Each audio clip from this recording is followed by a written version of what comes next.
Brooks and Davis Real Estate Firm, LLC, offers more value than any other good full-service real estate brokerage firm when it comes to the sale of your home. We offer at least 27 things that contribute to your home selling in the least amount of time at the highest price. To receive our free home selling pamphlet, email us at info@brooksanddavis.com or call 713-665-8329. We also assist people who want to purchase homes or who are interested in getting their real estate license. Visit us at www.brooksanddavis.com.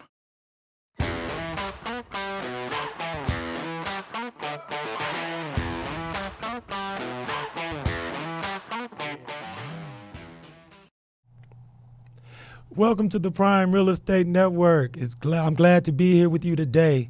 I'm your host, Ric Davis. You can follow me on Instagram at Prime Real Estate Ric. It's a blessing to be here today. We've been doing some great things online as far as social media. So I want to thank my audience, all of our followers, friends, family. Thank you for sharing our videos. Thank you for subscribing on iTunes. And thank you for subscribing to our new YouTube channel. If you are not subscribed to our new YouTube channel, you can search for us at the Prime Real Estate Network.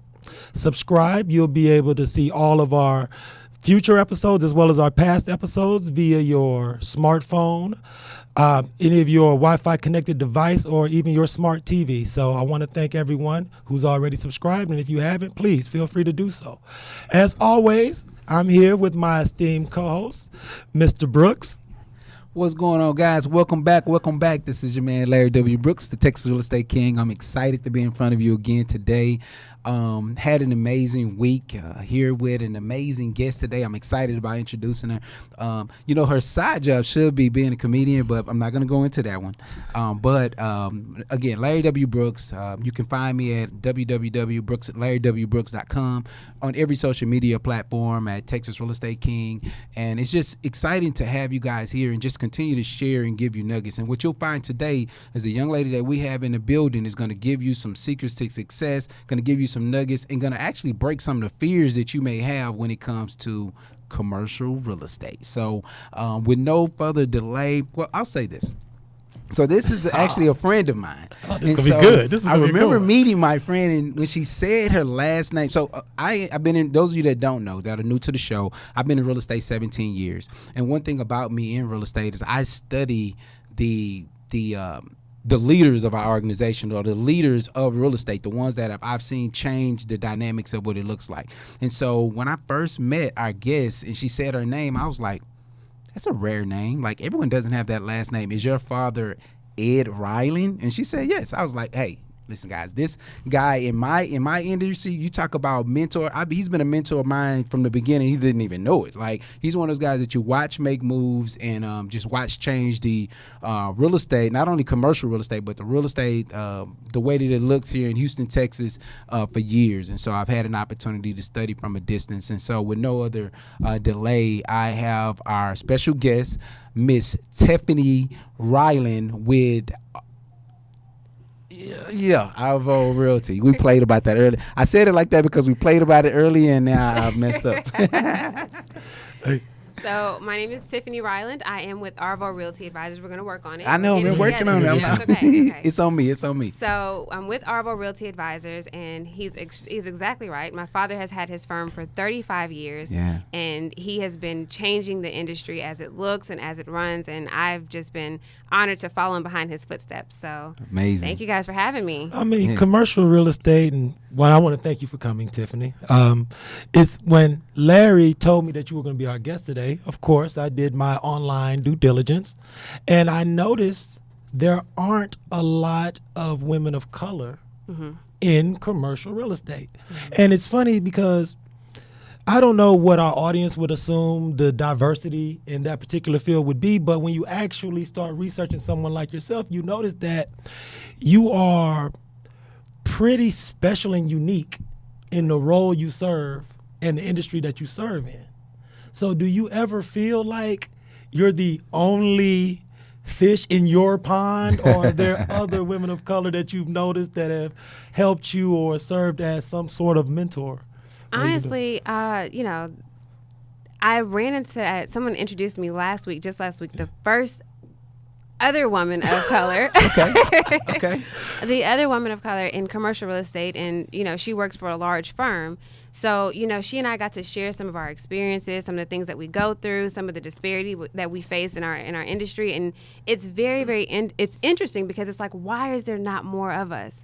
What is it that we're so afraid of? We are doing it when residential comes to play, but when it comes to commercial, we are standing back. We don't want anything to do with it. So it's very interesting, and my goal is just to kind of lead the way for more women of color to get involved, to start talking about it, to just get in the conversation. If you don't know, ask. Let's start talking about how we can get more of us involved. And I have a question, because that's really interesting that you bring that up.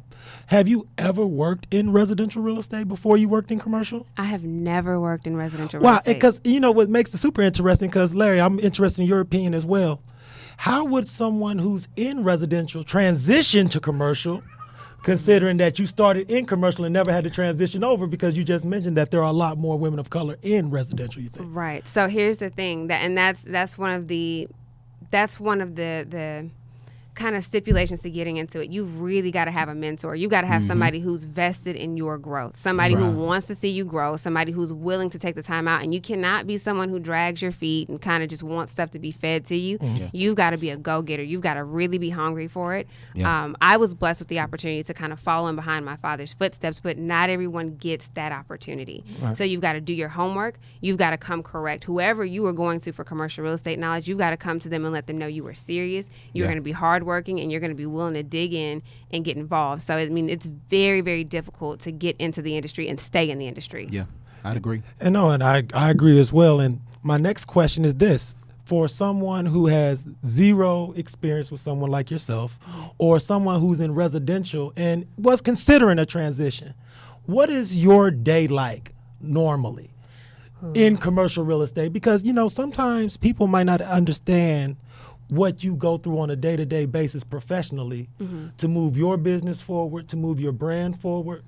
And for someone who may be, let's say you're a professional educator now, they could be a teacher, or they could be somewhere in sales, and they're thinking about a transition. Could you just explain to not only other women, but just anyone who may potentially be thinking about transition, what your day-to-day responsibilities entail?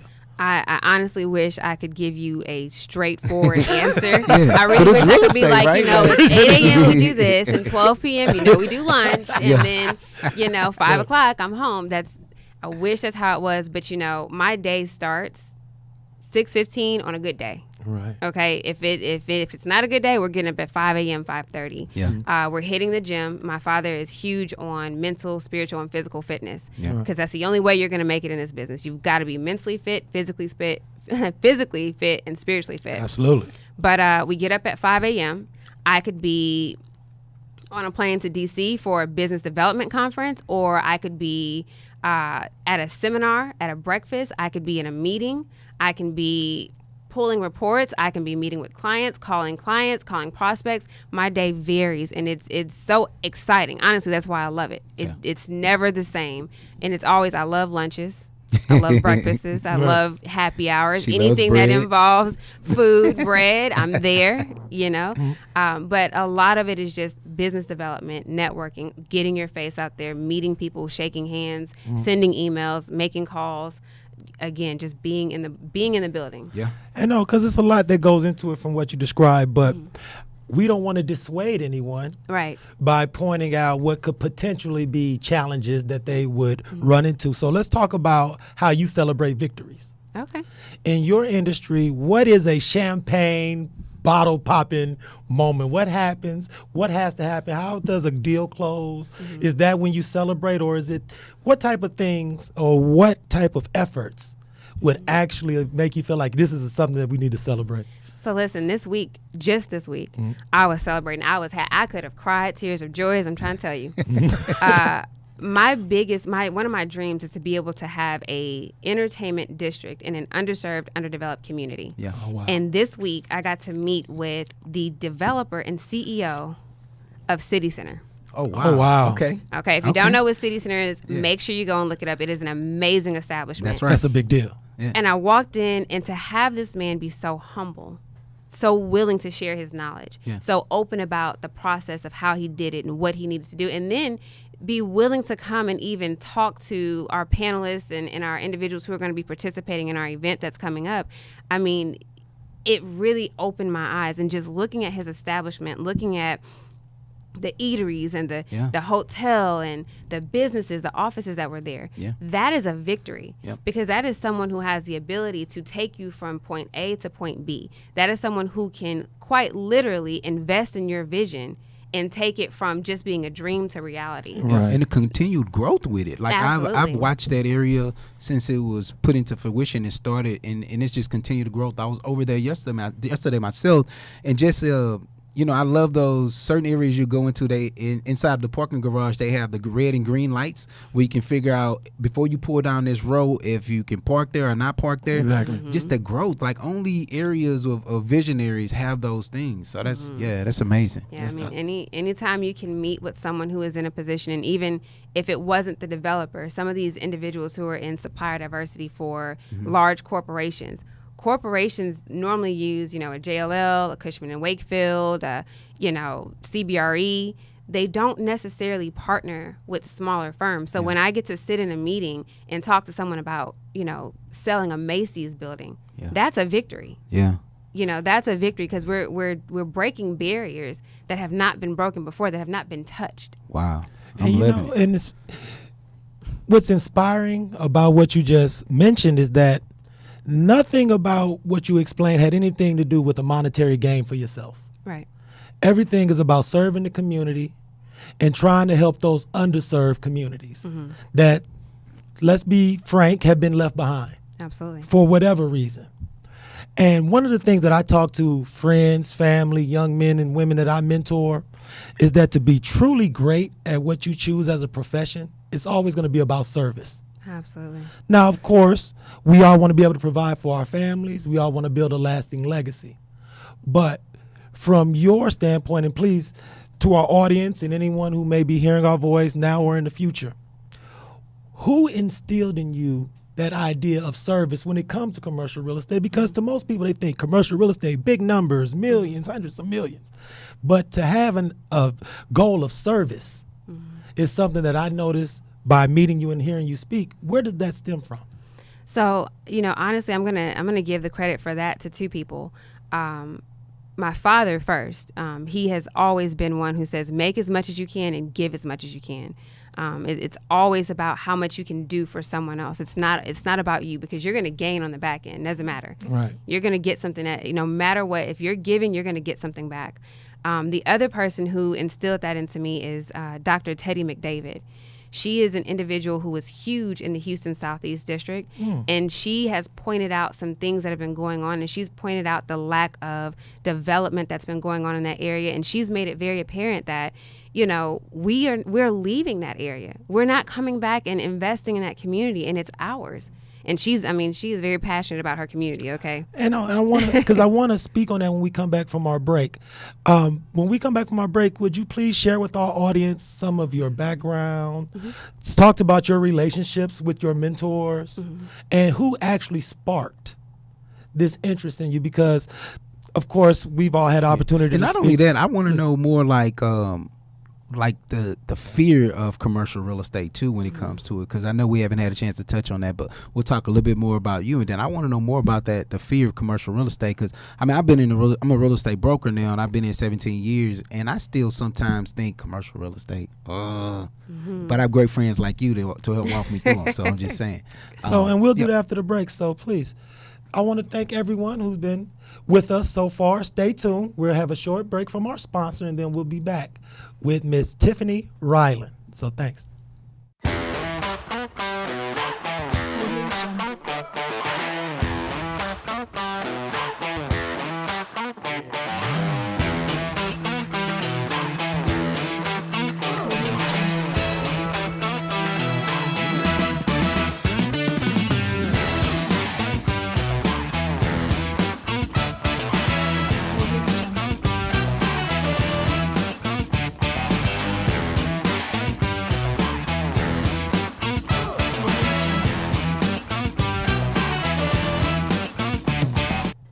Welcome back to the Prime Real Estate Network. And so I'm here again with my great co-host Ricardo Davis, Rick D, and Tiffany Ryland. And so as we move forward, Tiff, I want the people to know, I've had an opportunity to have a few conversations with you, so I know a little bit more when it comes to like your background, how did you got into commercial real estate. But I want just express some of those things, express some of your joy before you got into commercial real estate, and then how you ended up getting into it, and then we'll go from there. So I'll be honest, when I left home after high school, I was not doing real estate. Okay, my parents had done it, and I was not doing it. It was not for me. It was not cute. It was not sexy, and I was not doing it.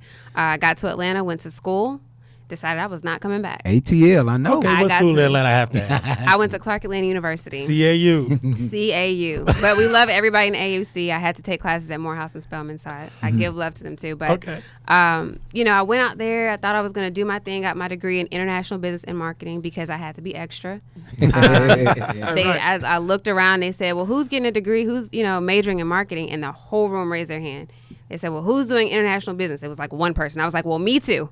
Right. I'm doing both of those. So got my degree in international business and marketing. And I've always been a dancer at heart. Since I was 5, I was dancing. So I decided, I'm going to try out for, this NBA team. Somebody told me about it, and I was in Houston. I said, well, Daddy, can I fly to Atlanta? He said, yeah, it's $69 air train. Go for it. Yeah, go for it. Do your thing. Right. Got on a plane, came out here with 3 days worth of clothes because I knew I wasn't going to make it, and ended up making it to finals. So ended up having to stay there for a week with 3 days worth of clothes. Had to make it work. Right. Don't want to tell y'all how I did that. But, I ended up doing that. Did not make it for 5 years. 5 times I was told no. Eventually they told me, she's just going to keep coming. Y'all just let her, please, let her on the team. So after 5 times of being told no, I finally made it on the team. Wow. And did it for a year, loved it, met a lot of amazing people. And after that, at the time I was working for Georgia Pacific, which I thought I'm going to move up in GP and be like a C-level executive, and figured out very quickly that is not what I wanted to do. I was an international trade analyst, and I got really fed up with it and, just aggravated. And one day I was going to see a girlfriend of mine, and she was in a very nice building, a high-rise condominium, and there was a gentleman on the elevator. He says, hey, how's it going? I said, how's it going? And I looked at him, he looked at me, and I was like, well, why can't I be here like he's here? What do you do? So I asked him, I said, what do you do? And he smiled at me. He says, look me up and send me an email. Let's sit down and talk. I looked him up. I sent him an email. I said, hey, I see you do investments. I want to invest too. Yeah. I know that's right. So I went in. I said, okay, fine, I'll do that. Went in to talk to him about investing money. And at the time, I had money to invest. So I was like, hey, I want to see what you got going on here. Yeah. And walked out with a job. Oh, wow. He offered me a job interviewing with him, and I was like, are you serious or are you playing? Because I will go turn in my letter right now. And he's like, no, we got to do some background on you, but yes, we want to offer you a job. So ended up doing that for a little bit. And after that, I don't know how many people are familiar with the way that works. You get 3 months to pass your Series 6 in year 7. That's right.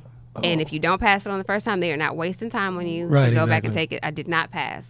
Oh. So I ended up losing my job, but it was okay, because I then ended up going into, I worked for a staffing company for a little bit, which is how I ended up finessing my resume to get into CBRE. Okay. Oh. CBRE brought me in, they hired me, and I was like, this is amazing. I work 100% remote. I get to be at home all the time. This is going to be awesome.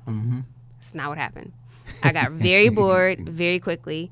I didn't feel challenged, and I'm just sitting here like, why am I doing this for another corporation? Instead of picking up a bunch of knowledge. Yeah. And just, you're learning, and it's just like, it's not rocket science. Right. And unfortunately, my mother fell ill, so I ended up having to move to Houston. When I moved to Houston, my mother passed away, and I ended up just saying, I got to do something. I've got to push forward. Something has got to do. I can't sit here and cry every day. I've got to do something. Right. So I decided I'm going to go ahead and get my license. Got my license, and from there, I just said, Dad, I've already been working with you since I was able to walk. I've been making copies and doing this and working on assignments here and there and looking at contracts since forever. Let me come on board. And so, he said, okay. It was just that. So, it just led me from one thing to another. What makes your story so powerful and I don't want to speak for Larry, but one of the things me and Larry discuss a lot when we're not in the studio recording is the power of perseverance. So what I take from your story is even when you were trying out for the dance group, there were obstacles and you were told no more than twice. Yeah. So my question for you is, who instilled that stick-to-itiveness in you? Or is it your support system? Do you have rocks that you lean on that keep you, I always like to say, full of enthusiasm, keep you feeling great about you? Because when you're choosing your social circle, especially as a business professional, you want people that add to your bucket, not take away. Absolutely. So could you speak towards the power of perseverance, where that comes from you internally? And how do you decide who can be positive members of your social circle? Because I think that's really important. So I have a very, very strong support system. And although my mother is not physically here, I can hear her in the back of my head. That's my baby. You know, that was her thing. So I've always had a very, very strong, supportive family that has always said, hey, if they said no, just keep going. Just keep trying. Just don't give up. And my professor, Dr. Dennis Kimbrough, probably the most amazing professor I've ever had. Yeah, I like him. He told me, he said, and I can remember him saying it, he says, you know, no doesn't mean no. It just means you don't have enough information. That's right. So I went home, I tried it on my daddy. I was like, well, you know, he was saying no to me getting this new car. And I was like, okay, well, maybe if I tell him everything that's wrong with this other one, it'll make him say yes. And, you know, it took a couple of tries, but I got a yes eventually. Yeah. So, you know, Dr. Kimbrough, my father, my mother, my sister, my brother, those are people who have always told me, you know what, if they say no, that's okay. They let me know it's okay to not get what you want when you want it. Sometimes you've got to do more homework. There's somebody who's outworking you, and you got to figure out how to outwork them. Exactly. There's something that you don't know, and you got to figure out what is it that I don't know that's going to put me in a position to get what I want. And so it's all about how bad do you want it.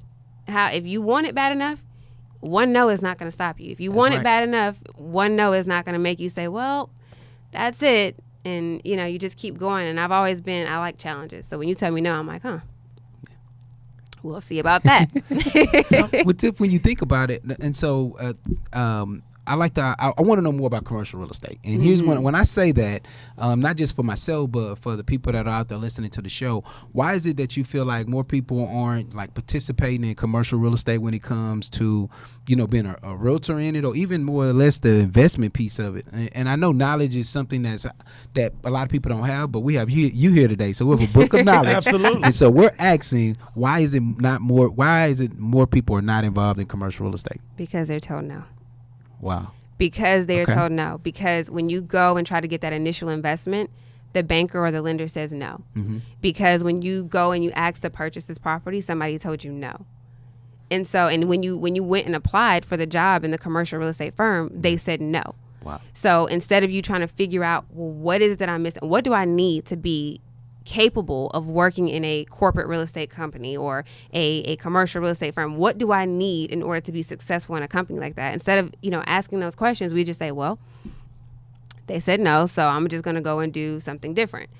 You know, and it's you've got to be able to ask the questions. You've got to be willing to hound somebody down and say, hey, listen, I want to do this. Yeah. How do I do it? What do I need to do? And don't be afraid of education. Pick up a book. Self-educate. If you can't afford to take the classes, self-educate. There's so many opportunities for you to get online and read up on stuff and go to the library and figure things out and understand what is commercial real estate. And that's really what it is. You've got to understand what is commercial real estate. You can't go out there and say, well, I want to buy some commercial property, and you don't even know what it looks like. Exactly. Yeah. You got to know how to operate in that space. So I think the education is the number one thing. Education, and you got to identify a mentor who will be invested in you. And you got to be willing to give to that mentor, because they're not going to do it for free. I'll tell you that right now. Now, one thing I must ask, and when we have our final break, but when we come back, we're going to have our Prime Real Estate Network Fact of the Week. So I would like for you to share with our audience some of the misconceptions that you hear about commercial real estate, and please share some facts with people so that they aren't dissuaded from negative people. So we have one final message from our sponsor, so stay tuned, and we'll have our Prime Real Estate Network Fact of the Week when we return. Thank you.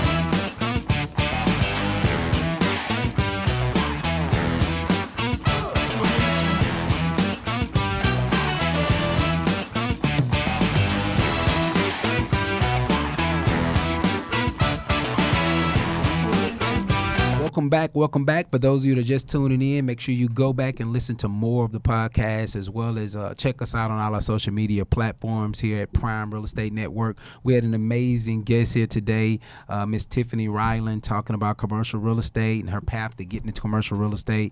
And so this is that point in the episode where we talk about mythbusters, right? What is it that you hear about certain industries, or in this case, commercial real estate, that you that is a myth, something that's not true? And so we're gonna ask Tiff. So Tiff, when you think about commercial real estate, or you're into commercial real estate, and so what is the biggest myth or misconception that you think people get when it comes to commercial real estate? You got to have millions of dollars. So that's not true. Right, exactly. Oh, You don't have to have millions of dollars, and you don't have to do it all by yourself. So the biggest thing, and I love to share this example, when you join together, when you're able to come together and pull together your finances and pull together things that you need and pull together talents, you know how to do marketing, you're in construction, you're in engineering.